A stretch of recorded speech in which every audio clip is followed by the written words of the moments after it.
some of you are listening to this and you're going, but I don't have $1,000.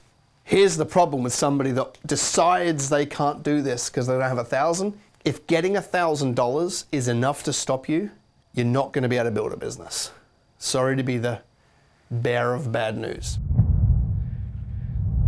Well, hey guys, and welcome back to episode 60 of the Kingdom Business Podcast. You know, there's been 59 of these, and we spend so much time looking at, I guess, sometimes like the big end of town. You know, we've had guests on here that their business does 2.9 billion of revenue. We have people with 45,000 headcount. You know, we have people that are like hundreds of headcount, 60 million. We do a lot of that. And it's awesome, and I love it. I love putting people in front of you who are inspiring and have built something great and are further along the journey. And then we do a bunch of business stuff. But today, I thought we would mix it up and get really, really practical. And so I thought about, okay, well, I'm going to teach on the 5 things I would do if I had just $1,000 to get started. $1,000 to get started. And I could take you back to those times when that was like the realization is I just need a little bit of capital to do the next thing. I remember it. You know, time passes, the numbers become much, much bigger. It's easy to forget those periods of time. And yet, they were fun and exciting. But also, you actually get your greatest level of return in those early years, all right? So, you know, basically, if we looked at what business is essentially the skill set of deploying capital to get the largest cash-on-cash return. That's business, right? Now, it may look like products and services, but your role as CEO of your business is to deploy capital where you think you're going to get the greatest return, okay? And if I think about those early years, you know, where you're deploying $1,000, the returns you get are exponentially higher than later on in life when you might be deploying millions or more, okay? That's why it's a time to be celebrated and not just a time to be looked down upon. So I also say that for the people who are in those early years, right, or startups, but I also say it for those people that are seasoned and been in business a long time, because it's very easy for us to start thinking the bigger game. And the power, though, is to still be thinking about, okay, what are the little things that got me started and how do I do more stuff like that now? How do I grind out the great results? Sure, if you can do it with more money, then you get an exponential increase in business. So it doesn't matter, like if you're starting out right now, this will be super practical and you can just copy what I say. If you've been in business a lot more, this is for you, it's about taking the principle of going, what can I go back to that I used to do, but I can do it with more money now to get a much bigger gain, okay? That's the purpose of this episode. Cool. All right. Number one, if I had $1,000, now you can play this game whether you have US dollars, which is a bit of a stronger currency. You could do this if you have 1,000 pounds. You can do this with 1,000 euros. You can even nearly do this if you have 1,000 New Zealand dollars, right, which is a slightly weaker currency. But all things being equal, the only thing this is not going to work with is like 1,000 yen or one of those, because that's going to be about 40 cents or something, so it's not going to work. So take it to your currency, but maybe not, depending on where you're listening to around the world. All right, if I had $1,000 and I had a business, what would I do to put that money to give me the greatest gains? Point number one that I would do, the first thing I would look at doing if I had $1,000 to my name to grow a business is I'd start networking. Yep, that's it. I would go and be with the people. Now for $1,000, there are organizations around the world that you can join, and maybe $1,000 is not enough to join for a year, but it's enough of a down payment to get you a membership, and now you're in the room. Remember, there's no such thing as B2B or B2C. There kind of is, but there mostly isn't, because the truth is, every business is P2P. It's people to people. Sure, you may sell to businesses, but there are people inside those businesses making decisions on who they purchase from, okay? So it's a P2P game. So how do you sell more products and services to more people? You go where the people are, and networking is incredible for that. You end up building relationships, you end up building a little bit of a power team around you, you refer business to each other, you get straight out customers from the group. It is a phenomenal place to get very quick momentum. You know, I've done my time in an organization called BNI, Business Network International. A bunch of you have probably joined it over the years. I think I did like 7 years for my sins when I was first starting out in business, and it was incredible. It was incredible. In fact, like 10 years after my last year in BNI, I was still making connections and revenue from the relationships I made. And even today, right, fast forward all of this time, I still use some of the people, for example, the people that do my conveyancing, my closing, I met them in a BNI, I still use them today, right? Some of the people that I do my property deals with were in those groups then. Okay, so I'm still using some of those relationships from all that time ago. So I say that to say it is an incredible way to get started. Sure, you have to front up every single week or every month or whatever it is you join and do the work, but it's where the people are that you can get yourself an audience with. Hey, I wanted to jump in here during the podcast and let you know about Greenhouse Media. It's one of the service offerings inside the Business Greenhouse suite of services. And it's essentially, we're a full service digital marketing agency. And there's a lot of agencies out there, but there's a couple of things that make us unique. The first thing is that I'm only interested in business results. I'm not out there trying to get people more comments, more likes, more shares. I just want to drive people results that matter. Good quality phone calls, good quality lead forms, ultimately the lead generator that helps you scale your business. The second thing that makes us unique is we're a collaborative team under one roof. So whereas in years gone by, you might have one provider for your website, one provider for SEO, one provider for Google, and then if things don't work, they all point the finger, we are all accountable and collaborative to make sure that we together work on achieving the outcomes you want. So we've got hundreds of clients and thousands of campaigns running across Australia and beyond, and Jamie heads up as head of strategy that side of the business. Jamie, why don't you tell us some of the results that we've had with our clients recently? Yeah, we've taken hundreds of businesses across different industries through our process. Some standouts for me over the last 12 months, we took a plumbing company from one location to 4 locations across 3 states, all through a website built by our team, Google Ads and Facebook Ads. We scaled an e-commerce business. We doubled their revenue in the last 12 months and they had their best year yet. We took a mechanic in Sydney from very few leads to over 350 phone calls per month over 6 months. We also work with smaller budgets, so we took a small carpenter in Sydney with only $500 a month and got them a $20,000 job in their first month of ads. So a lot of good results, but they're the standouts for me in the last 12 months. Some great stories. Ultimately we're marketers. We're not people that just put ads together. There's plenty of those, but we think like marketers to drive actual results. If I've piqued your interest, then click on the link below, head over to our page, and there you'll find a diary. You can book a time that suits you, and Jamie and I will jump on a call with you and ascertain what are the business results you need and can we get them for you. All right, let's get back to the podcast. The second thing, if I had $1,000 that I'd be doing, to do all of these, you're going to need $5,000, but I'm giving you 5 so that you can pick the one that best relates to you and start running at your momentum. The second thing that I would do if I had $1,000 is I would give the top performer in my business a bonus, right? So, you, by the way, it could be you, but let's just say it's not. Let's say you've got one staff member, right? And that, by the way, if you've only got one, then they're your top performer. But if you've got a couple of people in your team, one of the greatest returns you can get on your $1,000 would be to grab your top earner and say, hey, next month, hit a much higher target and I'll give you this $1,000 bonus, right? You actually draw the 1,000 out, you show them the money, you wave it in their face, they get all excited, the endorphins are running, and now they want that money from you, okay? And so you've got to work out that bonus. Like if you're a low margin business but high ticket item, then you've got to suggest a big target. It could be that you just want 2 sales instead of 1, and that might be enough to justify it, right?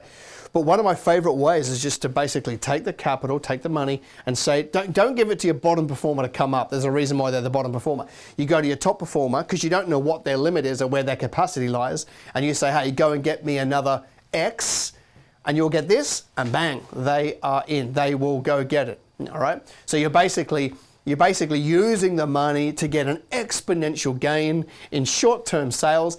And if they turn your $1,000 into a $3,000 of gross profit, you've now tripled your money. You've now got $3,000. You can go back and do it again to your top 3 performers and scale, scale, scale. Okay? You've also moved the needle on the standard. If you found out, I'll give you an example. If your team is selling 20 grand a month of a product, you hang the carrot and say, you do 30, I'll give you 1,000. They do 30. You've now realized that the whole team can do 30. So your expectations can rise. Cool? So it's helps all the way across the business. Now the next one, the third one, if you had $1,000, what could you do? What are your options to get started? This one's a given who I am. I own a media company. But I would be putting that $1,000 directly into Google Ads. Yes, Google Ads. Why? Because there are people that are searching for your products and services today. And if you're not running ads, you can get that much of that business, okay? Now, $1,000 is not going to go too far on Google. It may only buy you a week's traffic. It may only buy you 3 or 4 days worth of traffic if you're in a high volume, high saturation market. That's fine.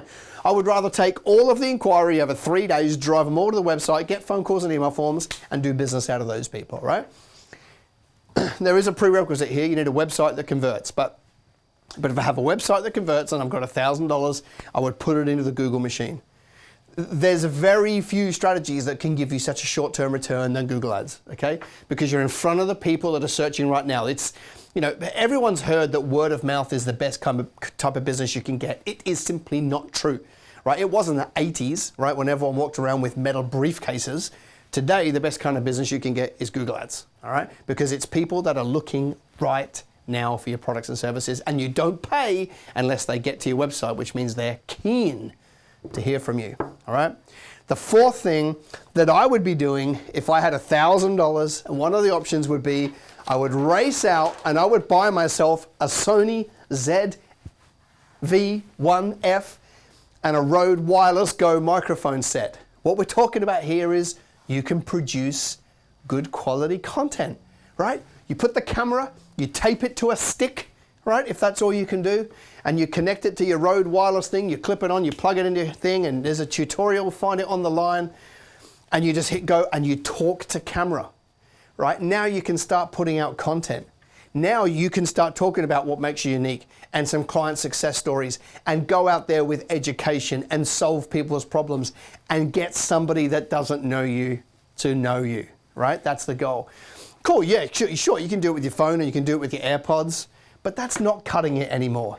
Invest the $993 that it costs to buy those 2 things and get started. Remember, if no one knows about you, then they cannot give you any money because they can't buy from a company they don't know. So this is a very cheap way of becoming a content machine and going out and educating the masses.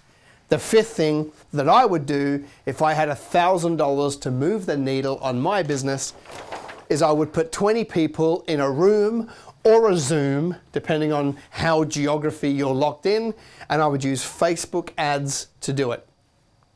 Right? So I would shoot a little video, I would run it on Facebook, I would drive them to a landing page to sign up for this. Now, you can manipulate the numbers, right? Maybe you only need 6 people around a table, maybe you need 5, maybe you need 50, whatever. You've got to work out your numbers. But I would want to drive my Facebook ads to pique people's interest. For example, tell them I'm going to solve their massive problems and then drive them to either a room or a Zoom and then get them on there, tell them how I can help their life and give them a call to action and an offer, okay? $1,000 on Facebook ads will get you a long way, all right? You've got to come up with a compelling offer, like what's in it for them to be in the room or on the Zoom? What's in it for them? That's all. If you've got to be able, you've got to get a hook, get their attention, tell them what's in it for them, right? And ask people to convert. And maybe you have to get across 10,000 people to get 100 people keen to get 20 to show up in the room, but Facebook ads is a phenomenal tool to give you reach, all right? Now, being the Kingdom Business podcast, I said there'd be 5 things. Always want to go above and beyond. I've got a 6th for you just because I'm a nice guy. A 6th thing I would do as an option if I had $1,000 to move the needle on my business is I would go to Upwork, which is a website, upwork.com, and I would get somebody overseas to build me a list of phone numbers of my target audience, right? So I would say, let's say I wanted to target trade businesses, right? Plumbers and electricians, let's just say. Well, I'll go to Upwork and I would say, build me a spreadsheet. I want 1,000 entries. First, company name, address, owner's name, phone number, email address. And they just basically go through Google, work everything out, cut it out, put it in a spreadsheet. And now you can sit on the phone and call that 1,000 people and do some business. All right? Now, there are people that will do that work for you for 6, 7, 8, 9, 10, 11 bucks an hour, and they're better at it than you are. All right? Now, by the way, just a side note, if I was going to give $1,000 to somebody to do this for me, I would give them a milestone. I would say, do me 100, and I'll pay you $100. And then I'd start ringing them on the list to check that those phone numbers are real, because I have done some business overseas, and those people can try and rip you off. So you've got to figure it out. You could just do a milestone, right? Test their work with 100 before you give them the other $900. But basically, you might be sitting there going, well, I don't want to make cold calls. What, do you want to move the needle on your business? Right? If you literally only have $1,000, then you've got time on your hands, right? Because you're not doing much else with your day. Sorry if that hurts. You say, I've got a full-time job. Well, then get more than $1,000, right? So if you've only got $1,000, you've got time, and if you've got time, you can make calls, and if you're hungry enough, you'll convert those into customers. And depending on what it is you sell, you might only have to get one customer from your 1,000 to justify an ongoing relationship to start your business. Maybe you need 5 or 6, maybe you need 12 customers from your 1,000, right? We're talking a pretty low number, and if they're repeat customers, which they could be, then that is a great use of your money. Now, your job, though, is to work out how to take this and make it yours. If you're in that real startup phase, just pick one of the 6 and go and get it done. If you're a bit further down the line, you need to start thinking about, hey, I need to start sewing some money back into my team or back into my business in some way, because I've got more than $1,000 to put at play. I've got 10,000. Great. Well, you should be doing some of these and multiplying your 10,000 into a bigger amount of capital. Some of you are listening to this and you're going, but I don't have $1,000. Here's the problem with somebody that decides they can't do this because they don't have 1,000. Here's the problem. If getting $1,000 is enough to stop you, you're not going to be able to build a business. Sorry to be the bearer of bad news. But if getting $1,000 is the stumbling block to getting momentum in your business, then you're probably not cut out for business. I'm not saying you've got the money, but I'm saying if you can't be creative enough to get $1,000, then you won't be creative enough to grow your actual business. It may mean that you have to stop spending money on dumb stuff. It may mean that you can sell the dumb stuff you've already bought. And if you don't have any of those things, then it may mean that you have to go and get a second job filling up shelves for 1 month or 2 weeks to be able to put the $1,000 aside to get started into business. There is no excuses for anybody to not come up with $1,000. So that's what I'd be doing if I were you. And by the way, all those things I did right back in the early days because I had passion and energy and I didn't have money to start with. So it required putting a little bit of capital at play, expecting a big result and just multiplying that money. When I got a return from my first 1,000, I took the money, I plowed it back into the next strategy, I spooled it up, I took that money, I plowed it back in, I put it up, and I hardly took any for myself. That was the key. The money came out, went straight back into the business, into the next pillar. And that's how I managed to build the momentum. All right, I've said a fair bit, but I want to hear from you. What's the top one thing I said that jumped out to you? Put it in the comments below. Subscribe to the channel and do me a favor. Give me a like, would you? All right, see you next week.